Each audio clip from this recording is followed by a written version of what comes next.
ओम नमो भगवते वासुदेवाय।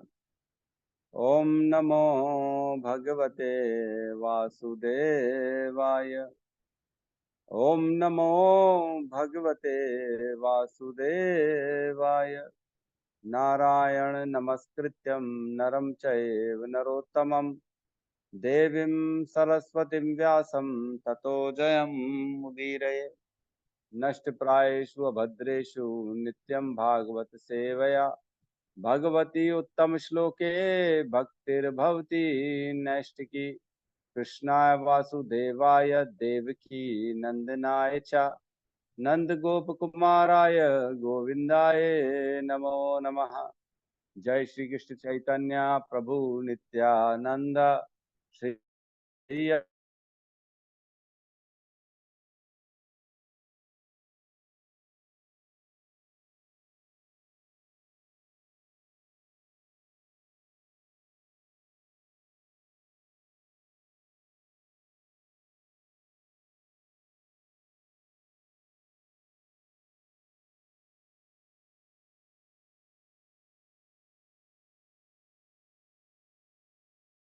हरे हरे। हरे कृष्णा। सभी का स्वागत है प्रातःकालीन श्रीमद् भागवतम के सत्र में। तो हम हरे कृष्ण प्रभु जी, दंडवत प्रणाम। दंडवत प्रणाम माता जी। तो हम प्रवेश करते हैं। आज थोड़ा सा हम रिवीजन कर लेते हैं। तो श्लोक नंबर 1 2 3 4 इसमें हम देखते हैं, मैंने बताया था शुरू के जो 5 श्लोक हैं तीसरे कैंटो तीसरे अध्याय के 1 2 3 4 और 5, है ना। इसमें विष्णु का वर्णन है, तीनों विष्णु का, है ना। पुरुष अवतार जो है भगवान के, है ना। सबसे पहले महाविष्णु, फिर दूसरे होते हैं गर्भदक्षाई विष्णु, फिर होता है क्षीरोदक्षाई विष्णु। इसकी हमने चर्चा करी थी। फिर छठे नंबर श्लोक जो है 6 नंबर श्लोक, इसमें अवतार की चर्चा होती है 4 कुमार, है ना। पहला पहला 4 कुमार की चर्चा होती है। फिर उसके बाद सेकंड अवतार आते हैं 7वें नंबर श्लोक में वराह अवतार। आप चाहें तो लिख सकते हैं इसको, है ना। फिर 8वें नंबर श्लोक में आते हैं तीसरे अवतार जो कि नारद जी होते हैं। और 9वें नंबर श्लोक में आते हैं चौथे अवतार जो कि नर नारायण होते हैं। और 10वें नंबर श्लोक में आते हैं भगवान।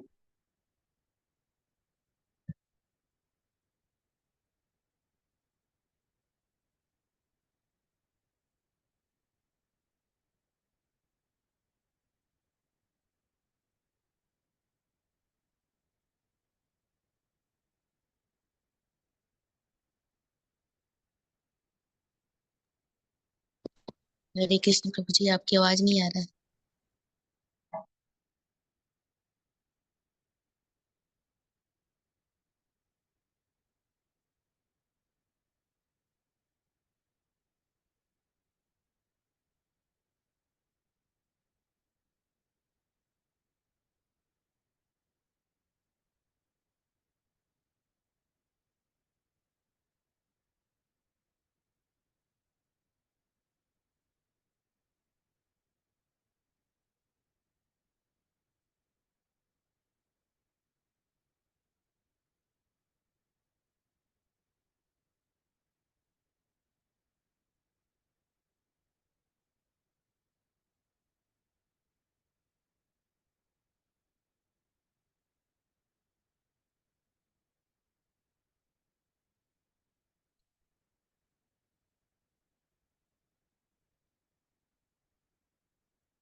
हरे कृष्णा। क्या मेरी आवाज आ रही है? जी प्रभु जी, आ रही है। आ रही है प्रभु जी। तो मेरा ही अभी डिस्कनेक्ट हो गया था कि सबका हो गया था? प्रभु जी, आप ही का डिस्कनेक्ट हो गया। पता नहीं क्या गड़बड़ हो गई। मुझे ही बाहर कर दे रहे सब लोग। हाँ, ठीक है। तो हम पहुंचे थे छठे अवतार में दत्तात्रेय भगवान के बारे में, जो कि 11वें श्लोक में वर्णन हुआ है। 12वें में 7वां अवतार जो कि यज्ञ के रूप में थे भगवान। और 8वां अवतार हुआ भगवान ऋषभ देव का, जो कि 13वें नंबर श्लोक में, श्लोक वाइज है ना पूरा। 14 नंबर श्लोक में राजा पृथु की चर्चा हुई है जो भगवान के अवतार हैं। 15 नंबर श्लोक में मत्स्य अवतार की चर्चा हुई है। 16 नंबर में कश्यप अवतार की चर्चा हुई है। 17 नंबर श्लोक में धन्वंतरी और मोहिनी ये दोनों अवतारों की चर्चा हुई है। और 18वें श्लोक में भगवान नरसिंह की चर्चा हुई है, जो कि 14th नंबर उनका अवतार है। ठीक है। और 19वें नंबर श्लोक में भगवान वामन की बात हुई है, जो कि 15 नंबर का अवतार है। और 20वें श्लोक में भगवान परशुराम की बात हुई है, जो 16वें अवतार हैं। और 21वें श्लोक में भगवान वेदव्यास की चर्चा हुई है, जो 17वें अवतार हैं।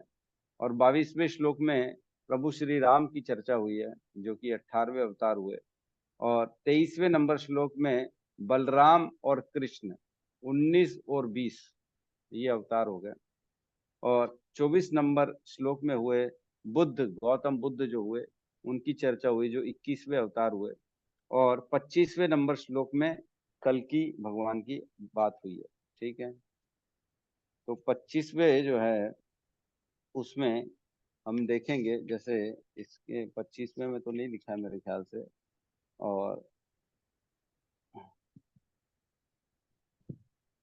देखेंगे ना, ये देखिए 23वें नंबर अगर श्लोक को खोलेंगे ना अपन, तो इसमें नंबरिंग भी की हुई है ना। नंबरिंग क्या लिखी हुई है? एकोन विंशे विशति में, है ना, 19वें और 20वें। एकोन विंशे और विंशति में मतलब 19वां और 20वां, है ना। 19th और 20th किसका हुआ? राम और कृष्ण के नाम से लिखा है यहाँ पे, मतलब बलराम और कृष्ण के रूप में 19वें और 20वें हुए। उसके बाद जो है 24वें श्लोक में हमने पढ़ा, बुद्ध भगवान के बारे में चर्चा हुई। और 25वें श्लोक में जब हम पढ़े, तब यहाँ पे कल्कि भगवान की बात हुई। तो 19-20 के बाद दो और हो गए, 21-22, टोटल 22 अवतारों की यहाँ पे चर्चा हुई है ना। इसके अलावा पुरुष अवतार अलग हुए, जो विष्णु की हमने चर्चा करी, उनको गिनती पे इसमें नहीं रखा गया था सूत गोस्वामी के द्वारा। तो यहाँ पे इस अध्याय में 22 अवतार और विष्णु की जो चर्चा चली है, गर्भोदक्षाई विष्णु, महाविष्णु, क्षीरोदक्षाई विष्णु, वो अलग है। ठीक है। तो इधर पे फिलहाल जो है 22 अवतारों की चर्चा हुई है। ठीक है। तो अपने हिसाब से हरि और उनको जोड़ दिया आपने, हयग्रीव को। हयग्रीव का भी नहीं है यहाँ पे नाम, हंस अवतार का भी नाम नहीं है, और जो है आपने हरि का भी जोड़ दिया, तीनों का नाम नहीं है ना। मैंने श्लोक वाइज बता दिया आपको, तो उसको एडिट करके ठीक से लिखेंगे, और जो क्रम वाइज है उसी क्रम वाइज में लिखेंगे तो ज्यादा बेहतर रहेगा। ठीक है कमलकांत प्रभु? जी प्रभु जी। ठीक। हरे कृष्ण प्रभु जी, आप इसमें डाल देंगे क्या? मैं लिख नहीं सकती हूँ। हाँ, वो एक हाथ। कमलकांत प्रभु को यही तो बोला गया है डालने के लिए। जी जी, हरे कृष्ण। हाँ, हरे कृष्णा, वो डालेंगे ना, अभी सबके लिए डाल देंगे वो। विष्णुमाला माता, आज आपकी भी ठीक है, कंफ्यूजन दूर है आपका? हाँ प्रभु जी, मेरे में भी सेम लिखा हुआ है, जो आपने पढ़ाया ना अभी वो सेम है। और सेम ही होगा भागवतम में नहीं देख मतलब थोड़ा रहे कंफ्यूज नहीं ओ नहीं, ऐसा होता है ना लिखने में, पर एकदम मतलब कुछ डाउट नहीं है, क्लियर है इसमें। लास्ट में यही एकदम 24 क्लियर है अवतारों ना। का ही है, हाँ, जिससे भक्ति उत्पन्न होती है, ऐसा लिखा है लास्ट में। इन्हीं का हम भागवत जी में फिलहाल देखिए ऐसा है, फिलहाल में यही अभी 22 अवतारों की चर्चा हुई है।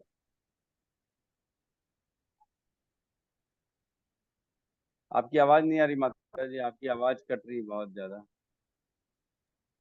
जी प्रभु जी। ठीक है। मेरी आवाज सबको आ रही बराबर? हाँ प्रभु जी, सही है। मैं ही कट रहा हूँ बाहर?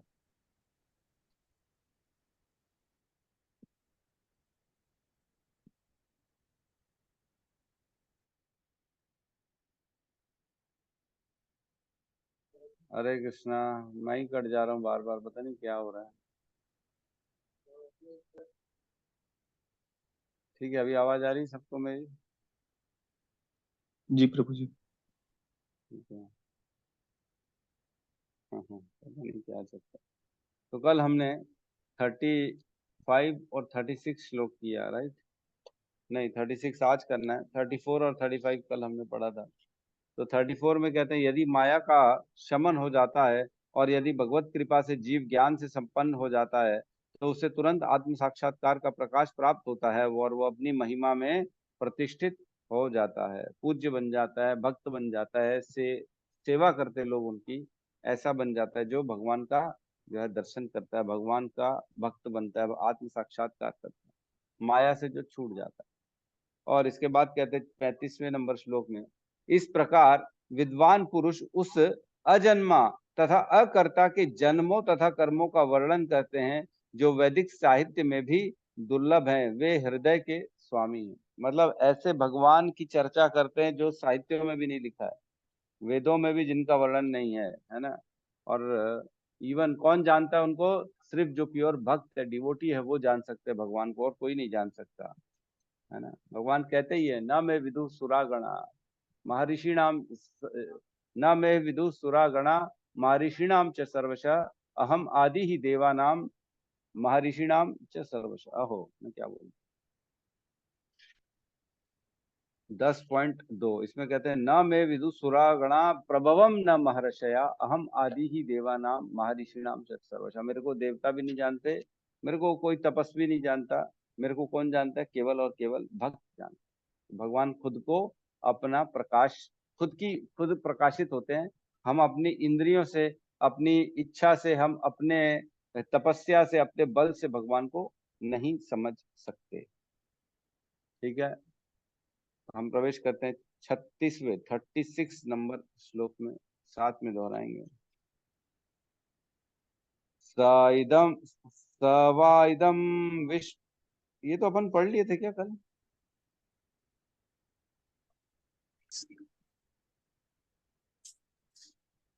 अरे वो 37 पढ़ना है।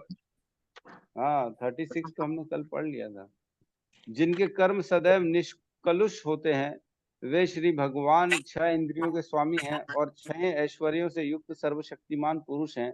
वे दृश्य ब्रह्मांडों की सृष्टि करते हैं, उनका पालन करते हैं और रंच मात्र भी प्रभावित हुए बिना उनका संहार करते हैं। वे समस्त जीवों के अंदर विद्यमान रहते हैं और सदैव स्वतंत्र होते हैं। ये हमने कल पढ़ लिया था, 36 भी कर लिया था। आज 37 और 38 करना है हमारे को, राइट? जी प्रभु। 37 साथ में दोहराएंगे। न चास्य कश्चिन् पुणेन धातु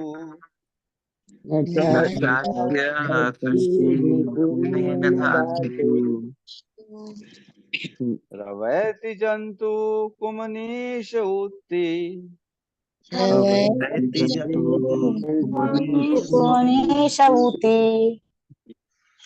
नामानि रूपाणि मनोवचोभिः नामानि रूपाणि मनोवचोभिः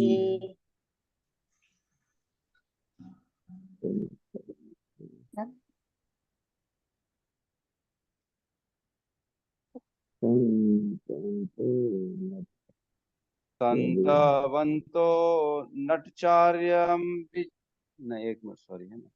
संतवन्तो नट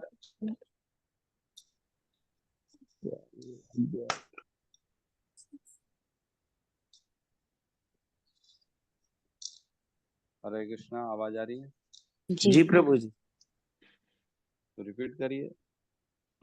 संतवन्तो नटचार्यं विवज्ञ संतवन्तो नटचर्यां विभाग्यः रिपीट करेंगे।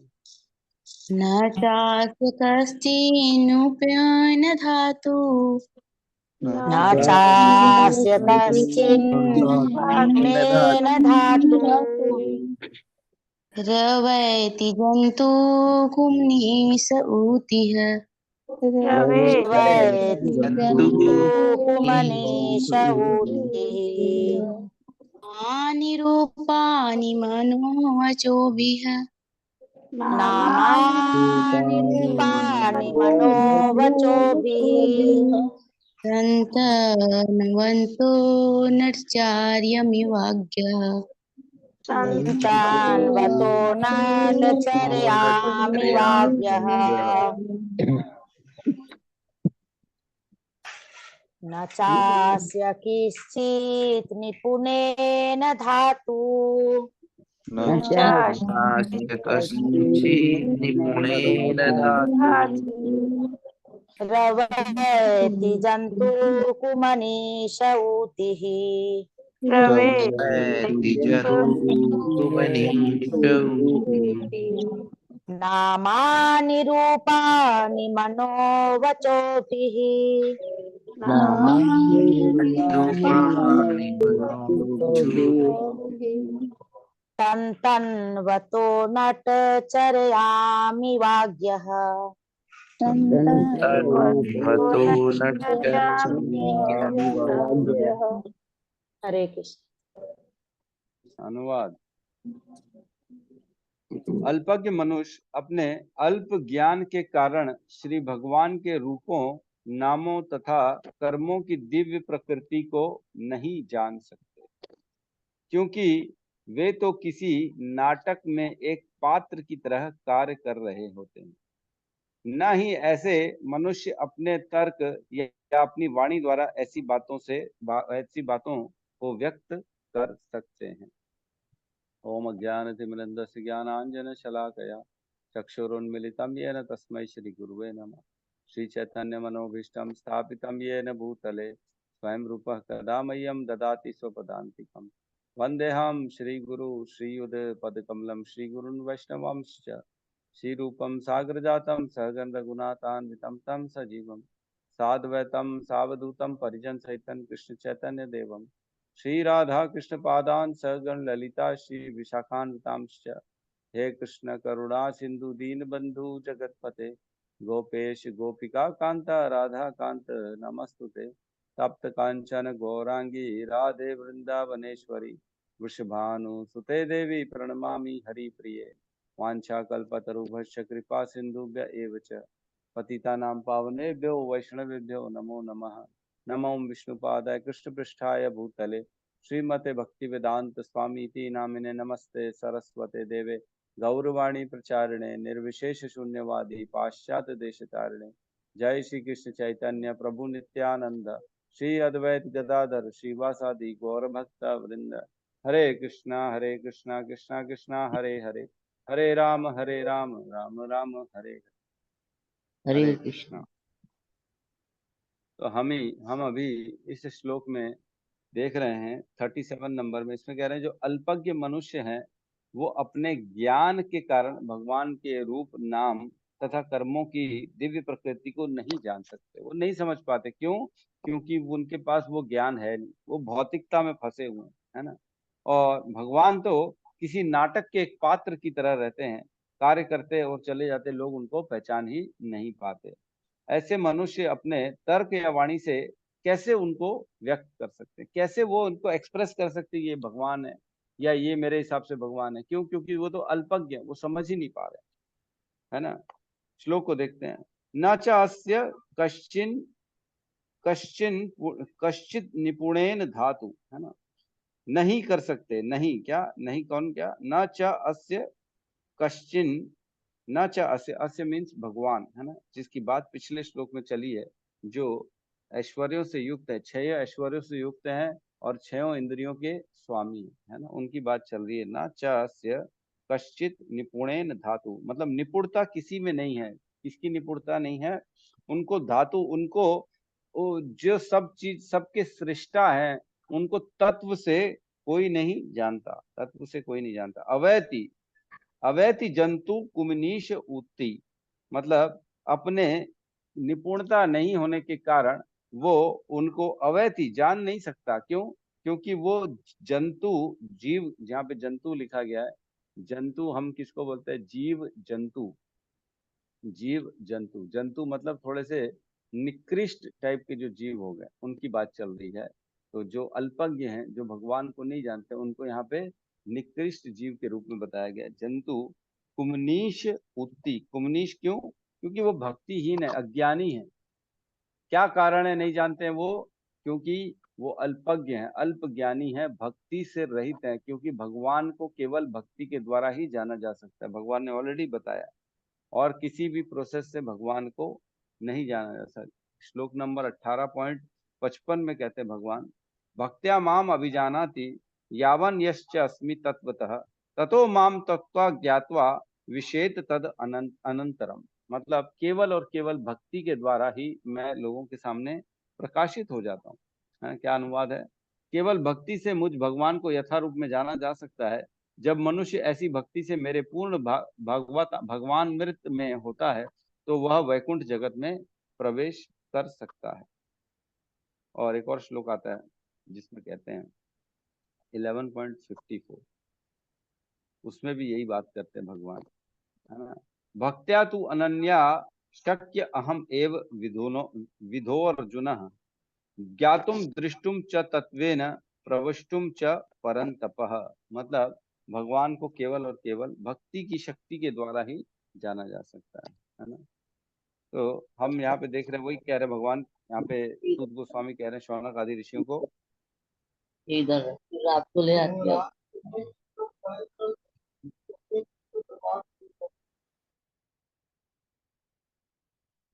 ठीक है, आगे कहते हैं उनके नामनानि रूपाणी मनः वचो भी, मतलब उनके नाम और उनके रूप, है ना, और मानसिक तर्क या वाणी के द्वारा, मन और वचन से भगवान को वर्णन नहीं कर सकते। ऐसा व्यक्ति जो भगवान के नाम और रूपों का वर्णन करना चाहे लेकिन जिसके पास भक्ति नहीं है, जो केवल अज्ञान है, जो भौतिक संसार के बारे में सोचता है, वह नहीं कर सकता भगवान के बारे में किसी भी प्रकार का वर्णन। और क्या कह रहे हैं? संतवंत नट च अर्यम इवाज्ञः। संतवंत मतलब जो है व्यक्त करते हुए। संत कौन है? जो भगवान के ये ज्ञानी है, वो एक बार कर सकते हैं। और नटचार्यम, भगवान सबको भ्रमित कर देते हैं, है ना? अलग अलग वेश में आते हैं और अलग अलग लीलाएं करते हैं। जैसे हम कई बार देखते हैं पिक्चरों में भी, हम रियलाइज नहीं कर पाते कि कौन हीरो है, कौन सा किरदार किसने निभाया। क्यों? क्योंकि वो ऐसा वेशभूषा लेके आते हैं कि किसी को समझ में ही नहीं आता, है ना? कई बार ऐसा हुआ है ना? एक ही आदमी, एक पिक्चर तो मैंने देखी थी, बहुत पुरानी है, मेरे ख्याल से कौन सी साउथ की पिक्चर थी जिसमें एक ही आदमी था, वो 7 वेश अलग अलग लेके आता है, वही हर वेश में वही आ जाता है, फिर 7 वेश में। हमें को याद नहीं आ रहा नाम, है ना? बड़ी बहुत पुरानी पिक्चर है, 20 साल पुरानी है मेरे ख्याल से। हिट हिट थी पिक्चर, याद नहीं है। तो पता ही नहीं पड़ता है, वो 7 वेश में अलग अलग अलग अलग करके आ जाता है। और इवा अज्ञा मीन्स भगवान के जो ये सब ज्ञान है, ये अल्पज्ञों को नहीं मिलता नाम रूप की चर्चा करने का, है ना? यहाँ हम दोबारा एक बार अनुवाद देखते हैं, फिर तात्पर्य में प्रवेश करते हैं। अल्पज्ञ मनुष्य अपने अल्प ज्ञान के कारण श्री भगवान के रूपों, नामों तथा कर्मों की दिव्य प्रकृति को नहीं जान सकते, क्योंकि वे तो किसी नाटक के पात्र की तरह कार्य कर रहे होते हैं। ना ही ऐसे मनुष्य अपने तर्क या अपनी वाणी द्वारा ऐसी बातों को व्यक्त कर सकते हैं, है ना? एक तो समझ भी नहीं सकते और दूसरी चीज व्यक्त भी नहीं कर सकते, है ना? ये दो अलग अलग चीजें लिखी है यहाँ पे, कि एक है समझना और एक है व्यक्त करना। अपने मन से, वचन से ये लोग व्यक्त नहीं कर सकते। तो जो लोग व्यक्त कर रहे हैं, जिन्होंने भगवान को नहीं समझाया है और तो भी व्यक्त कर रहे हैं, तो ऐसे लोग क्या हैं? ये लोग गलत बात कर रहे हैं, इनको मालूम ही नहीं भगवान के बारे में और व्यक्त करने की कोशिश कर रहे हैं। और अंततः ऐसे गुरुओं और ऐसे अनेक अनेक जो है ना महान पुरुषों को फिर दंड मिलता है ना? हम देखते हैं काफी सारे ऐसे बाबा आए जो कि आज कुछ अंदर भी हैं, जेलों में भी बंद हैं। ऐसे बाबा भी हैं जो भगवान के बारे में चर्चा करते हैं, हम जब जानते हैं, हम ये करते हैं, हम वो करते हैं, और खुद जो है आज अंदर बैठे हुए हैं। तो कहने का मतलब ये है कि ऐसे व्यक्तियों से सुनना ही नहीं चाहिए जो भगवान को समझ नहीं सकते। तो हमारे एक्चुअल में एक बार क्या हुआ था, राधानाथ स्वामी का नाम सबने सुना होगा, आपने सबने। राधानाथ स्वामी एक बार बम्बई में भगवान की डेटी वर्शिप कर रहे थे, भगवान के विग्रह की सेवा कर रहे थे। और उतने में उनके पिताजी जो फॉरेन से हैं, वो आए उनको ढूंढते ढूंढते। और पुरानी बात है, वो उनको कन्विंस करने के लिए आए कि छोड़ दो ये सब और चलो मेरे साथ वापस। तो राधानाथ स्वामी को देखा उन्होंने कि भगवान के विग्रह जो थे उनको साफ सफाई, नहला धुला रहे थे, कपड़े वस्त्र पहना रहे थे, श्रृंगार आदि कर रहे थे। तो उनके पिताजी बोलते हैं इंग्लिश में, बोलते हैं you are still playing with dolls, है ना, तुम गुड्डे गुड़ियों के साथ अभी भी खेल रहे हो, इतने बड़े हो गए। तो देखो, जो भौतिकवादी व्यक्ति है उसकी दृष्टि विग्रह के प्रति क्या होती है कि वो एक गुड्डे गुड़िया है। लेकिन एक भक्त जो है वो जानता है भगवान स्वयं विग्रह में प्रवेश करते हैं और सेवा लेते हैं, है ना। ये बहुत बड़ा अंतर है। भगवान को समझना अल्पज्ञों के लिए नामुमकिन है, अल्पज्ञों के अज्ञानियों के लिए भी नामुमकिन है। एक बार आप सबको मालूम होगा, शिव जी और सती माता दोनों भ्रमण कर रहे थे। तो जब प्रभु श्री राम जंगलों में घूम रहे थे, उनकी पत्नी मैया सीता का किडनैप कर लिया था रावण ने। तो ऊपर से जो है भ्रमित हो गई सती माता, बोली ये क्यों आप नमस्कार क्यों कर रहे हो, ये कौन है? तो ये बोले ये मेरे प्रभु हैं। तो बोले क्या बात कर रहे हो, आपके प्रभु हैं? और ऐसा अपनी पत्नी के लिए रो रहे हैं, वृक्षों से पूछ रहे हैं, पत्थरों से पूछ रहे हैं कि तुमने सीता को देखा कहीं पे, कहीं देखा तुमने सीता को, रो रहे हैं। ये कैसे भगवान हो सकते हैं? तो सती माता सीता का वेश धारण करके प्रभु श्री राम के पास पहुंच गई कि हे प्रभु मैं आ चुकी हूँ। तो प्रभु श्री राम ने उनको देखा और उनको कहा प्रणाम माते, है ना। सीता के वेश में सती माता आई और प्रभु श्री राम ने कहा उनको प्रणाम माते, आप अकेले कैसे आ गई, ऐसे बोला उनको। तो सती माता समझ गई कि ये कोई असाधारण व्यक्ति नहीं है, ये मेरे पति शिव शंकर के भी जो है प्रभु है, ये भगवान है, ये आराध्य है उनके। तो बहुत ही उनको लज्जा हुई कि ये मैंने क्या कर दिया। तो भगवान जो है प्रभु श्री राम वो सब समझते हैं, सब जानते हैं, लेकिन ये तो लीला कर रहे हैं, लीला कर रहे हैं। समझ में नहीं आएगा लोगों को कि ये क्या कर रहे हैं। ऐसा लगेगा ये तो साधारण व्यक्ति है, रो रहा है, ये तो भटक रहा है, बंदरों की सहायता ले रहा है, ये कहाँ से भगवान हो जाएगा, ये इनको लोगों को लगता है। लेकिन वो लीला कर रहे हैं, मनुष्य की लीला कर रहे हैं, तो मनुष्य के हिसाब से चलना पड़ेगा उनको। अच्छे बड़े बड़े मोहित हो जाते हैं, तो फिर अल्पज्ञ बुद्धि जो भौतिकवादी लोग हैं वो कैसे नहीं होंगे, वो भी तो मोहित होंगे ही होंगे। तो यहाँ कह रहे हैं, अच्छा एक चीज है, जो व्यक्ति भगवान के प्रति आस्था नहीं रखता वो क्या समझेगा कि भगवान कौन? कई लोग कहते हैं कि अगर भगवान है तो सामने प्रकट होके दिखाए, अब प्रकट नहीं होता तो बोलते नहीं भगवान नहीं है क्योंकि सामने आ नहीं सकता। अरे तुम्हारे बोलने से क्यों आएगा भाई, तुम कोई बॉस हो क्या? तुम्हारे बोलने से कोई भगवान क्यों काम करेंगे, तुम्हारे क्या नौकर है क्या वो? तुम बोलोगे प्रकट हो तो प्रकट हो जाएंगे क्या? तुम में इतनी क्षमता ही नहीं है, तुम में इतना जो है ना, इतना तपस्या, इतना बल नहीं है कि तुम भगवान को प्रकट कर सको। और भगवान किसी के भी फोर्स में आके कोई काम नहीं करते, कभी भी नहीं करते। ये तो ऐसा हो गया। देखो, कुछ ऐसे कीड़े होते हैं जो रात में ही पैदा होते हैं और सुबह होने के पहले मर जाते हैं, पूरा जीवन उनका एक रात में खत्म हो जाता है, ऐसे कीड़े होते हैं। और अगर ऐसे कीड़ा कोई सूर्य के बारे में बोले कि सूर्य नहीं होता, अगर जो कीड़ा रात में पैदा हो रहा है और रात में मर जा रहा है, उसका पूरा जीवन रात में ही खत्म हो जा रहा है, वो अगर सूर्य के बारे में वर्णन करना चाहे तो क्या वर्णन कर सकता है? कर सकता है क्या? नहीं कर सकता, उसके में सामर्थ्य नहीं है। वैसे ही अल्प बुद्धि वाले जो अज्ञानी लोग हैं, वो भगवान कृष्ण की, वासुदेव का अगर वर्णन करना चाहें तो वो क्या वर्णन करेंगे? उनकी ख्याति क्या है, उनको मालूम ही क्या है जो वो वर्णन करेंगे? तो वही कह रहे हैं यहाँ पे कि जो उनका दिव्य ज्ञान है वो केवल भक्ति के द्वारा प्रकाशित होता है, न कि पढ़ने और वेद के अध्ययन से या फिर तपस्या से या लॉजिक से या तर्क वितर्क से, इस सब से नहीं होता भगवान का जो है।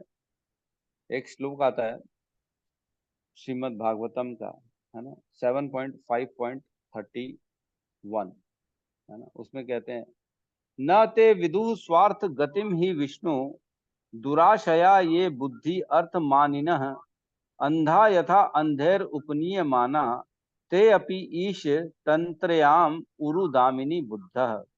जो लोग भौतिक जीवन के भोगों की भावना से बंधे हैं और जिन्होंने अपने ही समान बद्ध इंद्रिय विषयों से आसक्त अंधे व्यक्ति को अपना नेता या गुरु स्वीकार कर रखा है, वे यह नहीं समझ सकते कि जीवन का लक्ष्य भगवत धाम को वापस जाना तथा भगवान विष्णु की सेवा में लगे रहना है। जिस प्रकार अंधे व्यक्ति द्वारा ले जाया गया दूसरा अंधा व्यक्ति सही मार्ग भूल सकता है और गड्ढे में गिर सकता है, उसी प्रकार भौतिकता से आसक्त व्यक्ति अपने ही जैसे दूसरे व्यक्ति द्वारा मार्ग दिखलाए जाने पर सकाम कर्म की रस्सियों द्वारा बंधे रहते हैं, जो अत्यंत मजबूत धागों से बनी होती हैं। और ऐसे लोग 3 प्रकार के कष्ट सहते हुए पुनः पुनः भौतिक जीवन प्राप्त करते रहते हैं, है ना। तो यहाँ कह रहे हैं अंधा यथा अंधेर उपनीय माना, मतलब कोई अंधा है और उसने अपने गुरु अपना लीडर भी अंधा बना लिया है, तो अंधे व्यक्ति के लीडर जो होता है, जो अंधा है, वो उसको रास्ता क्या दिखाएगा? वो खुद भी गड्ढा में गिरेगा, मंजिल तक तो कहीं पहुंच ही नहीं पाएगा, दोनों का नुकसान होगा। अगर हम भी जो भौतिकवादी व्यक्ति जो इंद्रिय तृप्ति के विषय में खाली सोचता है, खाली अपने मन की इच्छा पूरी करने में लगा हुआ है और वो अपने जैसा ही कोई गुरु ढूंढ रहा है, तो दोनों क्या वो लोग भगवत धाम जाएंगे? क्या भगवान के बारे में चर्चा करेंगे? क्या भगवान की प्राप्ति करेंगे? दोनों तो खाली भोगने के चक्कर में है, खाली मैं भी भोगूं तू भी भोगो, दोनों मिलके भोगेंगे हैं और बाद में नरक भोगेंगे इस जीवन में भोगेंगे, बाद में नरक भोगेंगे। ठीक है, तो इसमें जो है ना कई लोग इसमें एक दो चीजें इंपॉर्टेंट है। इसमें कहा लिखा है तर्कवादी सकाम कर्मी के बारे में चर्चा करी है। कई लोग ऐसे हैं जो तर्क देते रहते हैं ना, तर्क देंगे ये सब ऐसा नहीं है, भगवान नहीं है, भगवान होते तो ऐसा नहीं होता, वैसा नहीं होता, ये नहीं होता, है ना, इतना किया हमने, हमको मिला क्या? तो इस तरह के तर्क देते हैं। इतने सालों भक्ति करी, आज भी देखो कष्ट भोग रहा है, और दूसरे ने भक्ति नहीं करी, उसने खाली दुर्गा देवी को 4 जो है ना लड्डू चढ़ा दिए और देखो आज उसकी उन्नति हो गई। इस तरह से तर्क देते हैं। तो ऐसे तर्कवादियों से दूर रहना चाहिए, क्योंकि वो अल्पज्ञ हैं, उनको ज्ञान नहीं है। कई लोग ऐसा भी तर्क देते हैं कि शंख जो होता है वो किसी जानवर की हड्डी है ना। तो ये सब तर्क से शास्त्र नहीं चलते, शास्त्रों से सब चलता है, तर्क से शास्त्र नहीं चलते। ठीक है, तो हम आगे प्रवेश करते हैं अगले श्लोक में। तो 1.3.38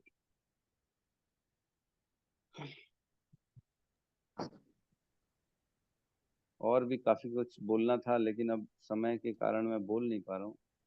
ठीक है, 38 नंबर श्लोक साथ में दोहराएंगे। सवेद धातु सवेद धातु पदवी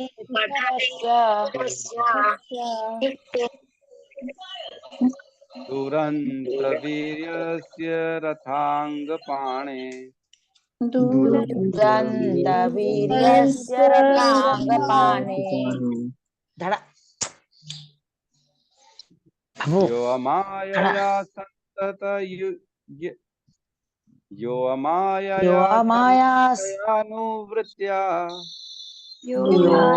मायया संततयानुवृत्त्या भजेत तत्पाद सरोज गंधम तत्पाद सरोज गंधम सवेद धातु पदवी परस्वय सवेद धातु पदवीं परस्य दुरंत वीर्यस्य रथांगपाणे दुरंत वीर्यस्य रथांगपाणे यो मायया संतत्या अनुवृत्य मायया संततया निवृत्त्या भजेत तत्पाद सरोगंधम भजेत तत्पाद सरोजगंधम। अनुवाद। जो अपने हाथ में रथ का चक्र म्यूट करते हैं। जो अपने हाथ में रथ का चक्र धारण करने वाले श्री भगवान के चरण कमलों की निष्कपट, अबाध एवं अनुकूल सेवा करता है, वही इस जगत के सृष्टा की पूर्ण महिमा, शक्ति और दिव्यता को समझ सकता है ना। तो यहाँ पे चर्चा चल रही कौन है। पिछले श्लोक में बताया कि कोई नहीं समझ सकता भगवान के कार्यों को, भगवान के रूप को, और अपनी शक्ति से वर्णन नहीं कर सकता भगवान के बारे में, क्योंकि वो बद्ध अवस्था में, वो भौतिक है, वो इंद्रिय तृप्ति में लगा हुआ है, वो तो बिल्कुल ही जान ही नहीं सकता भगवान, उसकी शक्ति नहीं है, उसमें सामर्थ्य नहीं है भगवान का कुछ वर्णन कर सके। अब यहाँ कह रहे हैं अच्छा कौन है। फिर अगर कोई पूछे अच्छा कौन है जो वर्णन कर सकता है भगवान का, कौन है जो भगवान को समझ सकता है, क्योंकि वेद भी नहीं समझ पा रहे हैं, भगवान को कोई भी नहीं समझ पा रहा है, तो कोई तो होगा जो समझ सकता है। तो यहाँ आंसर दे रहे हैं हाँ, कौन है, वो है ऐसा जो भगवान के जो रूप को, चरण कमलों को निष्कपट, अबाध एवं अनुकूल सेवा करता है, वही इस जगत के सृष्टा की पूर्ण महिमा, शक्ति और दिव्यता को समझ सकता है, और कोई नहीं समझ सकता। तो यहाँ लिखता है सवेद धातु पदविम परस्य, है ना। सवेद वही, वही कौन, वही कौन, सवेद मतलब वही जान सकता है, किसको, धातु सृष्टा को, भगवान को अच्छे से, तत्व से, पदविम परस्य, है ना, उनकी महिमा को, जो जो कि इस जगत की नहीं है, जो आध्यात्म है, स्पिरिचुअल है भगवान, दिव्य हैं, तीनों गुणों से परे हैं, उनको वही जान सकता है। कौन जान सकता है? अच्छा, और वो क्या है? दुरंत वीरस्य रथ अंग पाणे, और वो कौन है? वो अत्यंत शक्तिशाली है, वीर, वीर का रस है, हमने पढ़ा ना, 6 ऐश्वर्य भगवान के अंदर होते पूर्ण रूप में, जिसमें एक होता है वीरता, शक्ति। तो भगवान जो है वो वीर हैं। और कौन है वो? रथ अंग पाणे, जिन्होंने रथ के अंग को पकड़ा हुआ है ना। रथ के अंग को जिन्होंने, मतलब कौन सा रथ का अंग? हम जानते हैं भगवान कृष्ण जब कुरुक्षेत्र में लड़ाई में रथ का चक्का लेके भीष्म पितामह की ओर दौड़ गए थे, है ना। रथ अंग पाणे, उनका नाम भी पड़ गया इस पे, रथ अंग पाणे। जो करते भगवान उसमें उनका नाम हो जाता है कि नहीं। जब युद्ध से छोड़ गए तो रणछोड़ दास पड़ गया नाम, युद्ध छोड़ के भागे तो भी उनकी महिमा होगी, तो भी उनका पूजन हो गया। अरे अरे, युद्ध छोड़ के जाने वाले को तो डरपोक बोलते। तो नहीं नहीं नहीं, भगवान के मामले में ऐसा नहीं, भगवान जो करते हैं वो सब दिव्य हो जाता है, उनकी भक्ति हो जाती है, वो सब लोग उसको पूजते हैं जो कह रहे भगवान। चोरी करते हैं तो माखन चोर, तस्कर, नवनीत तस्कर नाम रख देते हैं, कितने प्यारे है। रथ छोड़, अपना युद्ध छोड़ के भागे तो रणछोड़ दास के नाम से उनको पूजते हैं, हर चीज में उनको पूजा जाता है भगवान। तो यहाँ कह रहे हैं रथ अंग पाणे, जिन्होंने अपने हाथ में रथ का चक्र धारण किया हुआ है ना। और क्या है? यो अमाया संततः यानुवृत्त्या, है ना, वो अमाया, वो किसी भी, मतलब अमाया है भगवान, भगवान माया से बहुत परे है ना। भगवान किसी भी तरह के भ्रम में नहीं रहते, भगवान किसी भी कपट में, हिचक के बिना है भगवान, वो उनमें किसी भी तरह का कुछ भी माया का इफेक्ट नहीं आता। और संततया अनुवृत्त्या, और वो निरंतर अनुकूल अवस्था से जो, मतलब पूजे जाते हैं ना, ये जो भगवान के भक्त होते हैं वो भगवान को किस दृष्टि से पूजते हैं यहाँ बता रहे हैं। संततया संततया मीन्स ऑलरेडी, ऑलवेज, एवरलास्टिंग, हमेशा, अनुवृत्त्या अनुकूल होकर उनका भजन करते, भजेत, उनका सेवन करते हैं।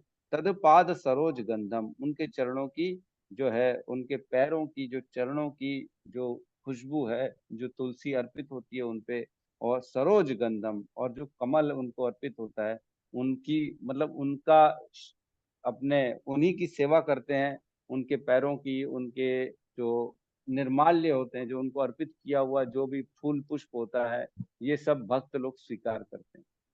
ऐसे लोग ही भगवान का वर्णन कर सकते हैं, जो भगवान की सेवा कर रहे हैं 3 तरह से, है ना, निष्कपट होके, और निरंतर कर रहे हैं, और अनुकूल कर रहे हैं। 3 हो गई चीजें, निष्कपट, निरंतर और अनुकूल। ये 3 तरह से जो भगवान के चरणों की सेवा कर रहे हैं, वही जो है वही भगवान को धातु से, है ना, भगवान को तत्व से जान सकते हैं, और कोई भी जान नहीं सकता, है ना। तो बहुत इंपॉर्टेंट श्लोक है। हमने पहले भी इसमें पढ़ा है कि भगवान की भक्ति कैसे होनी चाहिए।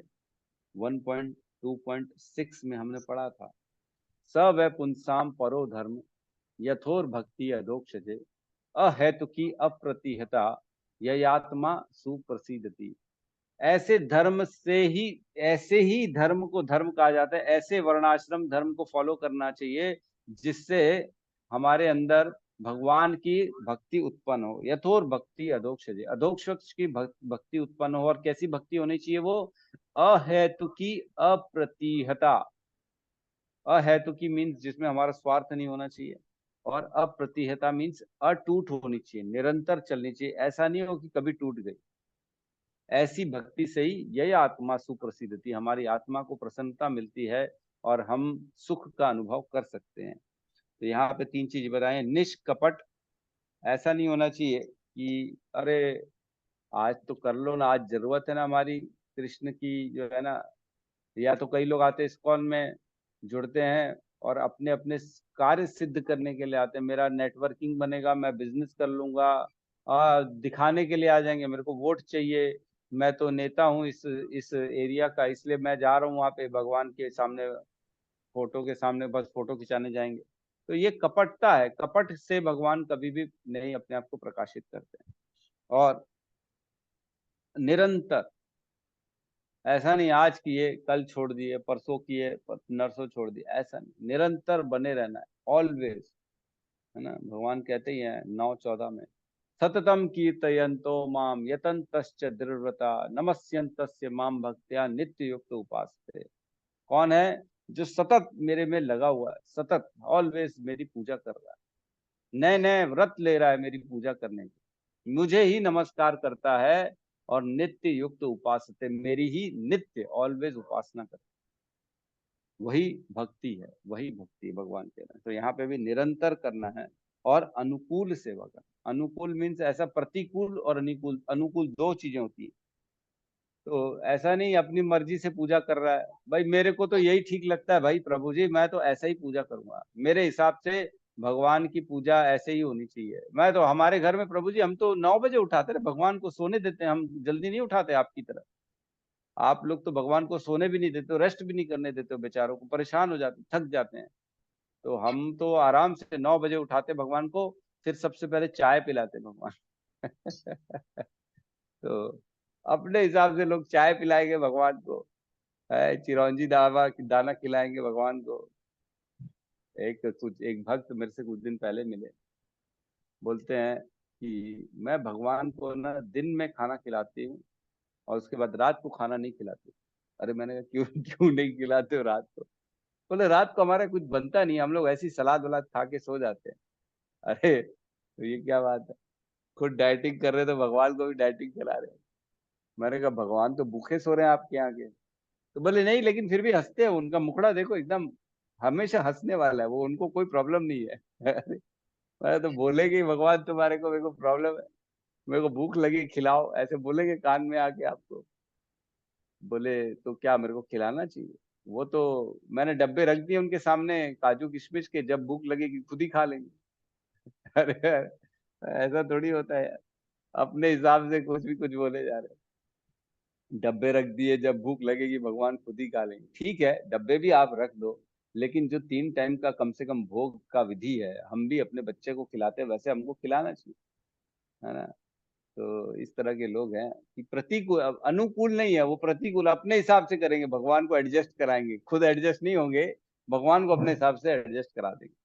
तो ये होती है अनुकूल और प्रतिकूल सेवा। तो बेसिकली यहाँ पे वो बता रहे हैं कि भगवान को कौन समझ सकता है? जो भगवान के भक्त होते हैं, जो भगवान के भक्तों की सेवा करते हैं, वो भी भगवान को समझ सकते हैं, है ना। क्योंकि हमने भगवत गीता में पढ़ा था कि भक्तों की सेवा करने से भगवान बड़े प्रसन्न होते हैं, है ना?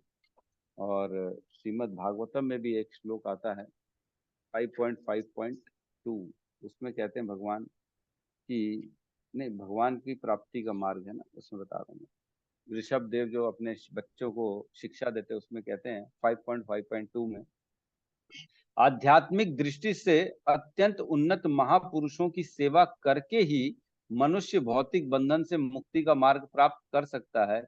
ये महापुरुष निर्विशेषवादी तथा भक्त होते हैं। यदि कोई भगवान के अस्तित्व में विलीन होना चाहता है या भगवान का व्यक्तिगत सानिध्य प्राप्त करना चाहता है तो उसे चाहिए कि वह महात्माओं की सेवा करे। कैसे हम भगवान को प्राप्त कर सकते हैं, कैसे भगवान के बारे में समझ सकते हैं, कैसे भक्ति में आगे बढ़ सकते हैं, तो हमको भगवान के भक्तों की सेवा करनी पड़ेगी। ऐसे कर्मों में रुचि न रखने वाले लोग जो स्त्री तथा मैथुन प्रेमी व्यक्तियों की संगति करते हैं उनके लिए नरक के द्वार खुला रहता है। महात्मा समभाव वाले होते हैं। वे एक जीवात्मा तथा दूसरे में कोई अंतर नहीं देखते। वे अत्यंत शांत होते हैं और भक्तिमय सेवा में पूर्णतया लीन रहते हैं। वे क्रोध रहित होते हैं और सभी के कल्याण के लिए कार्य करते हैं। वे कोई निंद आचरण नहीं करते। ऐसे व्यक्ति महात्मा कहलाते हैं। तो महात्मा कौन कहलाता है वो बताया, और हमको क्या करने से भगवान की प्राप्ति होगी वो बताया गया। ठीक है, तो यहाँ पे हम समझ गए कि भगवान को कैसे समझा जा सकता है। भगवान की 3 प्रकार की जब हम सेवा करेंगे, निष्कपट, निरंतर और अनुकूल, उनकी सेवा करने से ही भगवान की भक्ति में आगे हम बढ़ सकते हैं, है ना। और उनके भक्तों की जो है वो भी सेवा करने से भी हम समझ सकते हैं। ठीक है, किसी का कोई प्रश्न है तो हम यहाँ पे ले सकते हैं। हरे कृष्ण प्रभु जी, सादर प्रणाम। प्रभु जी, महात्मा को एक बार और समझा दीजिए ना। 5.5.2 महात्मा कौन होता है, ठीक है बता देते हैं हम आपको। इसमें कह रहे हैं महात्मा जो है ना उसकी भी वर्णन चल रही है। महात्मा समभाव वाले होते हैं, सम्मान भाव रखते हैं सबसे, किसी से द्वेष नहीं करते हैं, किसी से कोई अपना पराया नहीं करते हैं, समभाव होते हैं वो सबके प्रति, चाहे दुश्मन आए चाहे दोस्त आए, समभाव होते हैं। वे एक जीवात्मा तथा दूसरे में कोई अंतर नहीं देखते। मतलब अगर कोई कुत्ता है, कोई हाथी है, कोई बिल्ली है, कोई चींटी है, इन सब में वो आत्मा का दर्शन करते हैं और इन सब को एक ही रूप से देखते हैं। सभी योनियों में वो जीव आत्मा को देखते हैं, न कि उनके शरीर से कोई भेद किया जाता है उनके द्वारा। और क्या कह रहे हैं, वे अत्यंत शांत होते हैं। कोई कुछ भी बोल लेगा तो चुपचाप सहन कर लेंगे। वो क्रोधित नहीं होते हैं, वो अपना पराया नहीं करते, शांत रहते हैं हर परिस्थिति में, और भक्तिमय सेवा में पूर्णतया लीन रहते हैं और अपना समय पूरा का पूरा भगवान को देते हैं। वो मनसा वाचा कर्मणा भगवान की सेवा में लगे रहते हैं। मन से, वचन से, कर्म से भगवान की सेवा में लगे रहते हैं। वे क्रोध रहित होते हैं और सभी के कल्याण के लिए कार्य करते हैं। वो ऐसा कार्य करते हैं जिससे सबका उद्धार हो, है ना। वे कोई निंद आचरण नहीं करते, कोई गलत काम नहीं करते। वो ऐसे व्यक्ति महात्मा कहलाते हैं। ठीक है माता जी। यस सत्यम प्रभु कुछ कहिए, क्या कहना। हरे कृष्ण दंडवत प्रणाम प्रभु जी। दंडवत प्रणाम। प्रभु जी इस श्लोक से नहीं है जो आप 24 अवतार वाला कह रहे थे, उसको एक बार रिपीट करने के लिए पूछ रहा था कि मतलब अभी जस्ट मैंने भेजा, ये सही है कि नहीं है प्रभु? देखता हूँ मैं। ये तो ठीक लग रहा है आपका, ये ठीक लग रहा है। आप मेरे को पर्सनल भेज दीजिएगा, मैं पहले चेक कर लूंगा। ठीक है, ठीक है, ओके, हरे कृष्ण। हरे कृष्ण। ठीक है, किसी और का कोई प्रश्न है तो हम ले सकते हैं, नहीं तो यहाँ पे हम क्लास को क्लोज। रोटी लगता है। हरे कृष्णा प्रभु जी, ठीक है वो जी मैम। 37, हरे कृष्णा प्रभु जी, 37 श्लोक में एक जगह लिखा हुआ है, भौतिकवादियों की 2 कोटियां हैं, सकाम कर्मी तथा मीमांसक। तो मीमांसक हाँ, किसे कहते हैं? कुछ नहीं है, खत्म इसी हो में गया लिखा हुआ है। भैया। चलो, सभ्य के पास है बिस्किट, खा लो। अरे माता जी का बार-बार हो जाता है। ठीक है, तो यहीं पे जो है ना मीमांसक का अर्थ भी लिखा हुआ है जो सकाम कर्मी तथा मीमांसक। सकाम कर्मियों को परम सत्य की तनिक भी जानकारी नहीं होती है और मीमांसक सकाम कर्मों से निराश होकर परम सत्य की ओर उन्मुख होते हैं तथा शुष्क चिंतन द्वारा उन्हें जानने का प्रयास करते हैं। एक तो होता है सकाम कर्मी और मीमांसक। सकाम कर्मी वो है जो खाली भोगों में लगा हुआ है, खाली इंद्रिय तृप्ति में लगा हुआ है, अपनी इच्छा पूर्ति में लगा हुआ है। और मीमांसक कौन है? जो परेशान हो गया है इंद्रिय तृप्ति से, अब बस कितना वही वही, किसी चीज में दुख मिल गया, परेशानी मिल गया तो बोले बस अब मैं ये सब छोड़ दूंगा, अब मैं नहीं करूंगा ये सब। और वो शुष्क चिंतन में लगा रहता है, अपने हिसाब से बस भगवान को बनाएगा, अपने ही हिसाब से भगवान की पूजा करेगा, है ना। वो कोशिश करेगा लेकिन वो किसी के शरणागति नहीं होगा। शुष्क चिंतन द्वारा खुद ब खुद जो है समझेगा और खुद ही खुद जानने की कोशिश करेगा। इसको कहते हैं मीमांसक। मीमांसक, है ना। स्वयं अपने हिसाब से ही भगवान के बारे में सोचना समझना, और जो अब सकाम कर्म इंद्रिय तृप्ति से परेशान हो गया है और अब जो है अपना चाहता है कि मैं कैसे भी करके जो है ना अब ये सब चीजें छोड़ दूं, मैं परेशान हूँ। एक होता है प्रेम से भक्ति करना और एक होता है परेशानी हो गई इसलिए भक्ति में आ गए, है ना। तो दो चीजें होती है जीवन में। एक होता है जैसे किसी ने खुद से ही रसगुल्ले का त्याग कर दिया, बोले अब से मैं रसगुल्ला नहीं खाऊंगा, है ना। और एक दूसरा है वो भी बोलता है मैं रसगुल्ला नहीं खाऊंगा क्योंकि उसके पास रसगुल्ला है ही नहीं, उसका पैसा ही नहीं है, उसको कोई खिलाने वाला ही नहीं है, रसगुल्ला कहाँ से खाएगा। तो जो एक व्यक्ति होता है जिसके पास है ही नहीं, वो अपने ही दिमाग में लग रहता है कि मैं छोड़ दिया और रसगुल्ला मैं नहीं खाऊंगा। तो ऐसा थोड़ी होता है, आप उनके पास है ही नहीं, ज्ञान ही नहीं, आप कुछ समझते नहीं। लेकिन एक व्यक्ति है जिसके पास सब कुछ है, जिसके सामने रखा भी हुआ है, लेकिन वो जानबूझ के नहीं खा रहा है। क्यों? क्योंकि वो अपने वैराग्य, अपने ज्ञान में उन्नति में है और वो समझदार समझ के सब चीजें छोड़ रहा है। तो मीमांसक ऐसा होता है जो अपने हिसाब से अब मैं भुक्ति, मैं कुछ मैं करूंगा नहीं, मैं इंद्रिय तृप्ति नहीं करूंगा, मैं परेशान हो गया हूं, अब मैं भगवान को जो है कोई भी भगवान को मान लेगा, किसी को भी समझ लेगा, अपने हिसाब से चिंतन कर लेगा। ठीक है माता जी।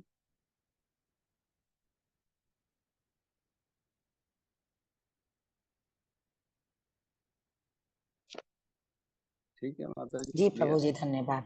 जी प्रभु जी धन्यवाद, क्लियर हुआ। ठीक है, तो यहाँ पे हम क्लास को क्लोज करते हैं। सब मिल के हरे कृष्ण महामंत्र का जाप कर लेते हैं। हरे कृष्णा हरे कृष्णा हरे कृष्णा हरे कृष्णा राम कृष्णा हरे हरे हरे राम राम राम हरे हरे। सभी भक्त वृंद की जय। भक्त वृंद की जय। श्रील जगत गुरु प्रभुपाद श्रील की प्रभुपाद जय। की निताय जय। गौर प्रेमानंदे। निताय गौर जय हरि मानंदे। हरि हरि बोल। हरि बोल। हरि हरि हरि। हरि हरि।